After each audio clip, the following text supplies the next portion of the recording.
découvre la magie de la vie lorsqu'on a enlevé tous nos filtres, nos peurs, nos conditionnements et les mémoires inconscientes que l'on porte. Mais surtout lorsque l'on accepte les situations, nos comportements et ceux des autres sans attente. L'acceptation, c'est la clé du dev perso très souvent oubliée, alors qu'elle nous donne accès à la paix intérieure et la sérénité durable. Dans ce podcast, on va parler développement personnel, énergétique et spiritualité, mais différemment, parce que le dev perso, doudou et bisounours, ce n'est pas celui qui changera nos vies. Alors si toi aussi, tu ne te reconnais pas dans la mode du dev perso, l'accumulation de soins, de guidance ou de tirage d'oracle, mais que tu cherches plutôt à te transformer en profondeur et être pleinement toi, prends ta meilleure tisane et installe-toi confortablement, car ici, c'est fait pour toi. Salut à toi, moi c'est Élise, je suis thérapeute psycho-énergéticienne et coiffeuse holistique. La liberté d'être soi et de vivre une vie kiffante au quotidien, c'est ce qui me motive le plus. Je ne crois pas en la fatalité et pendant ce temps passé ensemble, je souhaite te transmettre l'élan de croire en toi, de te libérer de tes conditionnements et d'enfin vivre ce pourquoi tu t'es incarné. Alors c'est parti pour vivre avec légèreté, joie, foi et sérénité, car je te promets, c'est pas un mythe. Belle écoute à toi. Salut à toi, j'espère que tu vas bien. Aujourd'hui, je vais te partager une expérience très personnelle, très intime. Ma toute première expérience d'acceptation, et pas des moindres. Et honnêtement, j'ai mis très longtemps, plusieurs mois et plusieurs années, à comprendre et à intégrer que c'était grâce à l'acceptation, grâce au processus d'acceptation vécu à ce moment-là dans le cœur, mais j'en avais pas conscience, que la situation a bougé aussi vite et qu'elle a vraiment changé ma vie pour le coup. Donc t'as vu le titre, tout est dit dans le titre, mais mon but dans cet épisode, c'est pas de te parler de grossesse ou de maternité ou d'incarnation, mais c'est vraiment de te montrer qu'au travers de cette expérience, ce qu'est un processus réel d'acceptation et comment en ce processus il est vécu, il change la vie, réellement. Donc, sans plus attendre, je vais te parler, pas on va, mais c'est vrai que je mets on parce que l'histoire de maternité, j'inclus mon chéri tout le temps dedans, mais je vais te parler donc aujourd'hui du jour où tout a changé dans ma maternité. Donc, pour faire le contexte, on est en 2022. En 2022. On est dans l'attente d'un enfant, entre guillemets. C'est-à-dire qu'on est dans cette phase où on désire maintenant un enfant, qu'on met les actions physiques pour, vous m'avez comprise, et on voit que pour l'instant, il n'y a pas de fécondation, il n'y a pas de bébé qui est en chemin, quoi. En gros, c'est ça. Donc, on est vraiment dans cet espace d'attente, dans cette salle d'attente, clairement, et on stagne. Pour le petit contexte, ça fait plusieurs mois qu'on désire cet enfant, ça fait plusieurs années que moi je suis en connexion avec l'âme de ce bébé. Je vous livre vraiment cette histoire à cœur ouvert, mais c'est réel. Ça faisait vraiment 2 ans que je ressentais l'énergie et l'âme de ce bébé. Ça fait plusieurs mois, ça fait environ 8-9 mois qu'on a décidé de passer à l'action dans la matière pour que ce bébé naisse, existe, se matérialise. Et on est donc dans cette phase d'attente. C'est une phase qui est très frustrante pour moi parce que ressentant l'énergie de cet enfant, ressentant l'énergie de son âme qui est de plus en plus proche, qui est de plus en plus perceptible, je comprends pas. Mon mental ne comprend pas pourquoi ça se manifeste pas. Ça fait des années que je travaille sur moi, je vois plein de choses, je sens plein de choses, mais ça se manifeste pas. Donc, c'est très frustrant pour moi. Néanmoins, je me sens pas stressée, je ne me sens pas obstinée dans ce désir d'enfant, mais je vois bien que la vie me montre l'inverse, parce que à chaque fois que mon cycle revient, il y a vraiment une descente qui se joue, un état émotionnel qui retombe, des émotions qui reviennent, et une sensation de descente. Alors, le mot descente aux enfers, il est très fort. Je n'irai pas jusque-là parce que malheureusement, je pense qu'il y a vraiment des femmes et des couples qui vivent ça, parce que ça fait des années que ça dure. Nous, on n'a pas été jusqu'à des années. Mais c'était quand même à chaque fois une descente. Quelque chose en moi qui est... Ok, c'est toujours pas là, quoi. Mais c'est vrai que dans tous ces moments-là, justement, la vie me montre que, en fait, si, il y a beaucoup d'attentes, il y a beaucoup de mental qui est là en moi, et il y a une partie de moi, en fait, qui accepte pas que je ressens cet enfant, que j'ai toutes les conditions physiques réunies pour que ça fonctionne et que ça ne fonctionne pas. Donc, il y a une partie de moi qui n'accepte pas. Il y a cette arrogance en moi, il y a vraiment cette arrogance en moi qui me dit non mais merde quoi, je sais, je sens et il n'y a rien qui se passe, c'est quoi le problème? Donc je suis dans un état à ce moment-là, on est au mois de mars 2022, ça fait depuis l'été précédent qu'on est dans cette volonté de procréer un bébé, et là je suis dans un état de ras-le-bol. Je suis dans un état de ras-le-bol, c'est la goutte de trop, mon cycle revient, j'en peux plus, je comprends pas, c'est la goutte de trop, vous voyez cet état. Ça faisait des mois que je travaillais sur moi, réellement, c'est-à-dire que j'enchaînais les soins énergétiques, j'étais vraiment dans la déconstruction de mes insécurités, je travaillais énormément, et j'avais vraiment cette volonté de transmettre le moins de choses possible à mon enfant, c'est-à-dire le moins de conditionnement, le moins d'héritage lourd. J'avais vraiment envie de lui amener beaucoup de conscience, et donc je m'étais fait cette volonté avant, et ça faisait déjà plus de 2 ans que je travaillais sur moi profondément, en me disant de toute façon, le jour où j'ai un enfant, moi je veux pas lui transmettre de merde, quoi. Donc je travaillais sur moi. Et là, en fait, j'arrivais à un stade où, purée, mais je travaille sur plein de trucs, j'ai compris plein de trucs, pourquoi ça se manifeste pas? C'est quoi le truc? Et donc,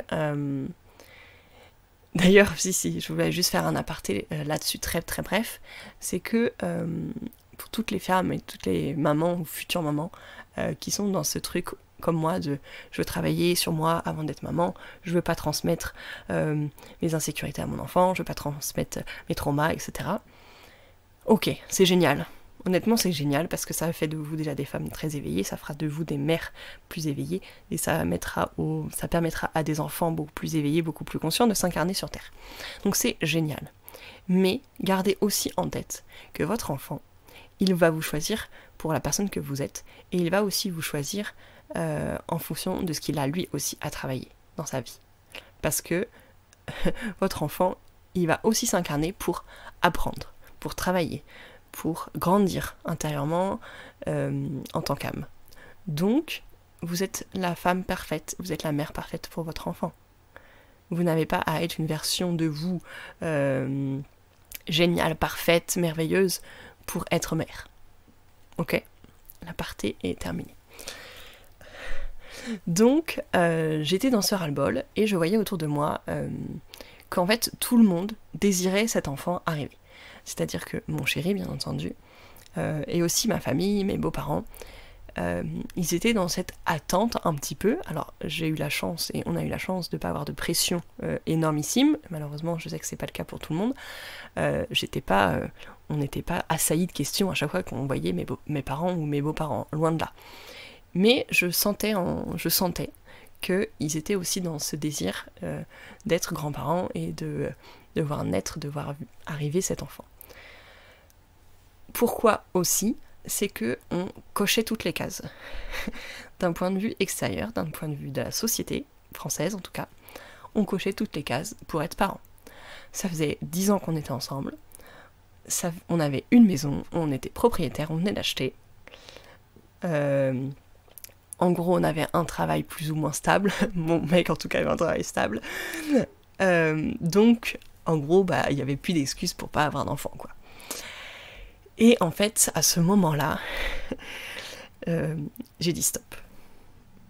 J'ai dit stop intérieurement, déjà. Et j'ai dit stop avec tout ce poids que je ressentais extérieurement.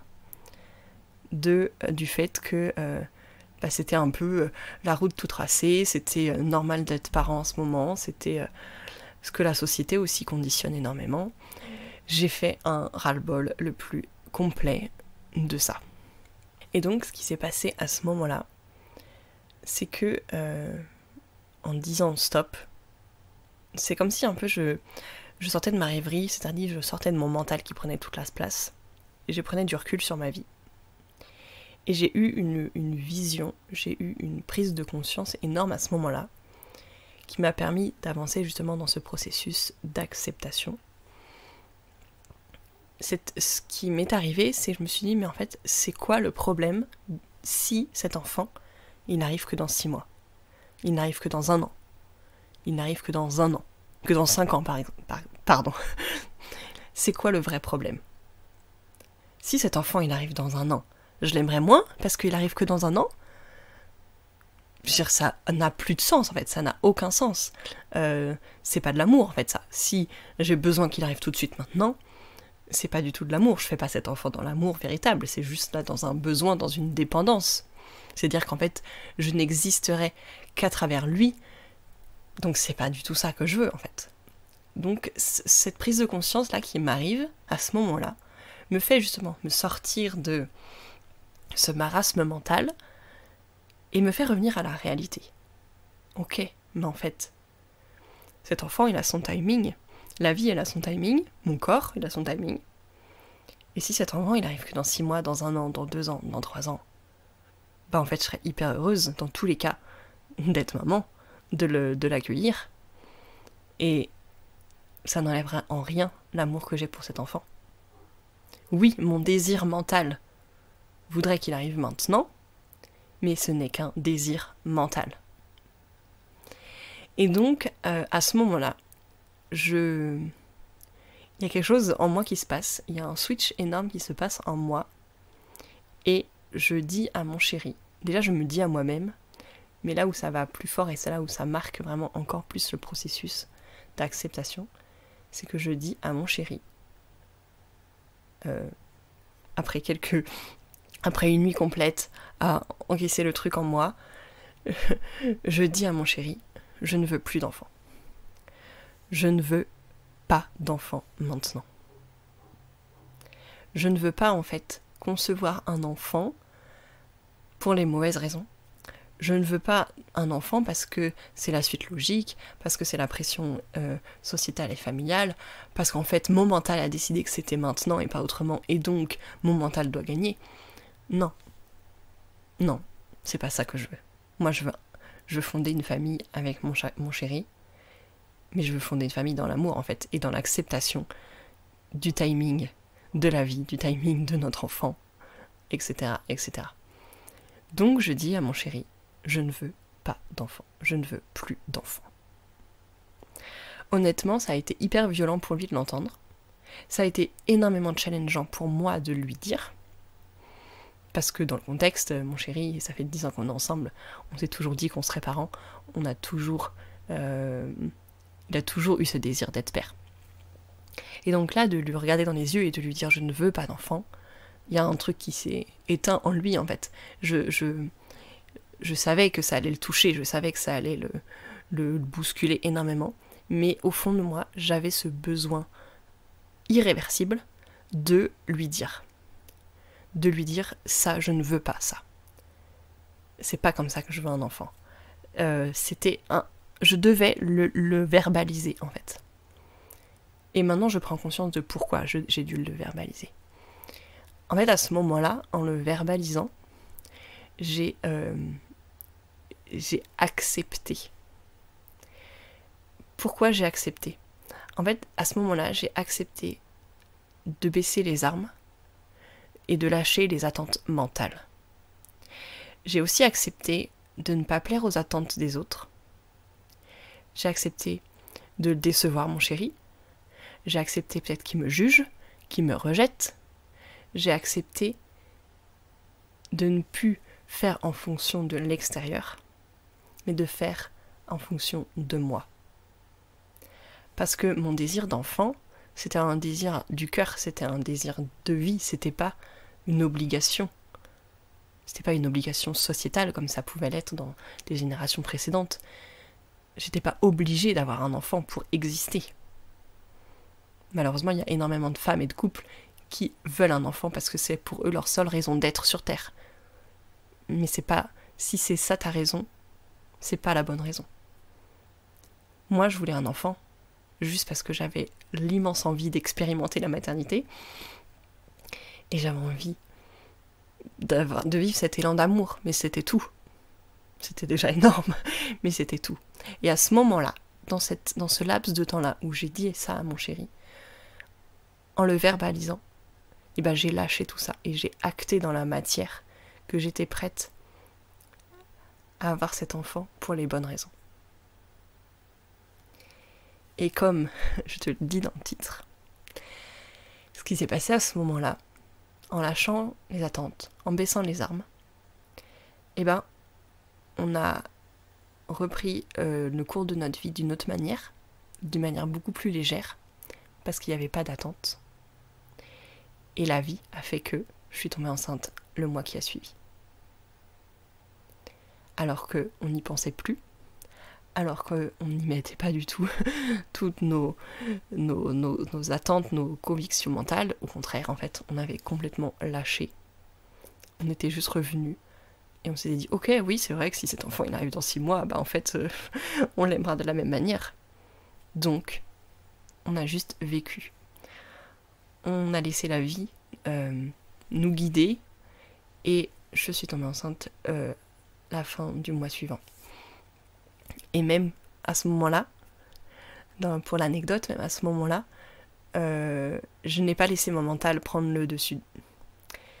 C'est-à-dire que quand je suis tombée enceinte, il y a eu un switch énergétique en moi et je l'ai senti. J'ai senti aussi un changement physique, un changement émotionnel.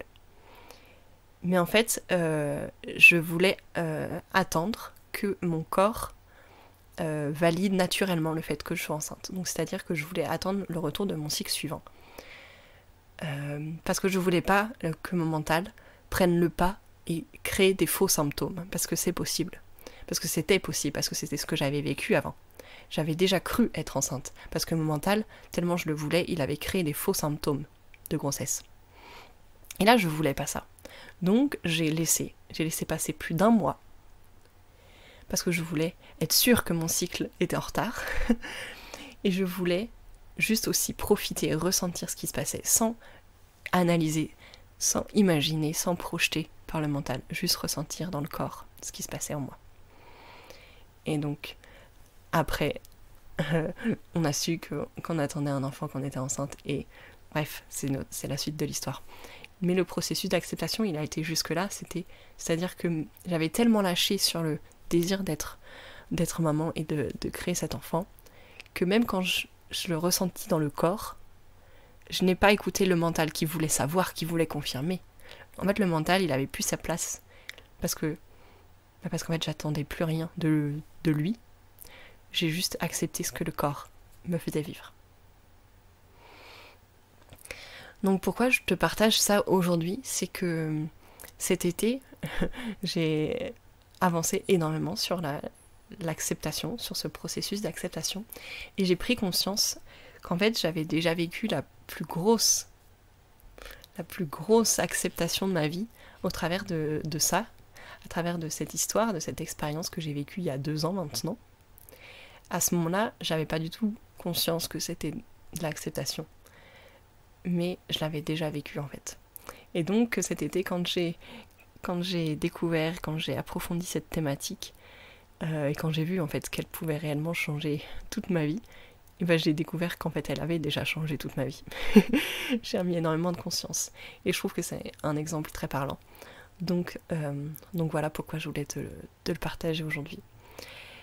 Il y a une phrase que j'ai découverte cet été et qui résume énormément en fait, et qui illustre vraiment l'exemple du jour. Et je te la lis maintenant. Alors elle va faire bugger ton mental. c'est totalement ok. Mais elle est très importante. Donc je vais prendre le temps de te la lire pour que tu l'intègres. Je ne peux pas arriver à être ce que je veux être tant et aussi longtemps que je ne me suis pas acceptée dans ce que je ne veux pas être. C'est une phrase de Lise Bourbeau et elle est très juste et elle a transformé ma vision de la vie parce que c'est exactement ce que j'ai fait inconsciemment dans toute l'histoire que je viens de te raconter. C'est qu'à partir du moment où j'ai accepté que je ne voulais plus d'enfant, et ben l'enfant il est arrivé. Donc voilà comment je voulais illustrer. Je pense que c'est très très parlant et très clair cet exemple. Comment illustrer le processus d'acceptation, c'est celui-ci. Et lorsque tu acceptes dans le cœur, parce qu'on peut croire énormément qu'on accepte, mais c'est la tête qui nous fait croire qu'on a accepté. S'il y a des résistances dans la vie, c'est qu'on n'a pas accepté dans le cœur. Donc lorsque tu acceptes dans le cœur, et ben tu acceptes d'être ou de ne pas être, d'avoir ou de ne pas avoir ce que tu désires. En fait, tu lâches totalement le contrôle, tu lâches prise. Tu lâches toutes les emprises, toutes les attentes. Et tu te permets à la vie de t'amener ce qui est bon pour toi. Tu te permets de faire confiance et de suivre le flow et les flux de la vie. Donc voilà pour cet épisode. J'espère qu'il t'aura plu. En tout cas, je t'aurais livré vraiment une partie très intime de ma vie. Mais je sais que c'est dans l'intime qu'on touche aussi à l'universel et c'est là où ça parle le plus. Donc je suis ravie de t'avoir partagé tout ça aujourd'hui. Et j'ai terminé avec cette phrase que j'adore. C'est que je suis convaincue qu'ensemble, on peut construire un mouvement de femmes libres et éveillées. Et l'acceptation en fait énormément partie. Je te dis à très vite et je te souhaite une très belle fin de journée.